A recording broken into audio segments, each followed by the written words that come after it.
បងប្អូនណាយើងមានតុក10តុកនេះគឺយើងតឡើងខ្លួនឯងចឹងជើងនេះគឺជើងគឺយើងប្រើជើងដើមកាសាជាមួយនឹងបាតគឺយើងប្រើបាតដើមច័ន្ទរៃអញ្ចឹងតុកនេះស្អាតណាស់បងប្អូនណាអញ្ចឹងនេះគឺយើងត្រៀមជាមួយនឹងចេញទៅហើយ10ឈុតអញ្ចឹង10ឈុតគឺយើងមានគូជាមួយនឹងកៅអីនេះកៅអីដែលយើងប្រើប្រភេទឈើដើមកាសាហើយជាមួយនឹងពុករបស់យើងកັບពុកកណាត់ទាំងនេះជាប្រភេទឈើមួម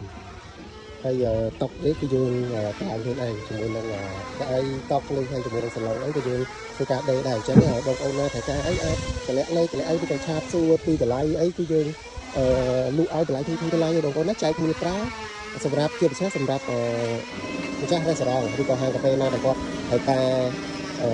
តុកឈុតឬក៏កៅអីពុកអីដែលតម្លៃទីអាចធ្វើការតម្លាក់បានបងប្អូនណាហើយខ្ញុំនឹងតម្លាក់ link ឲ្យនៅក្នុង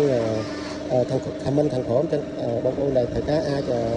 ឆាតជាមួយនឹង link Telegram នឹងដើម្បីដឹងពីតម្លៃ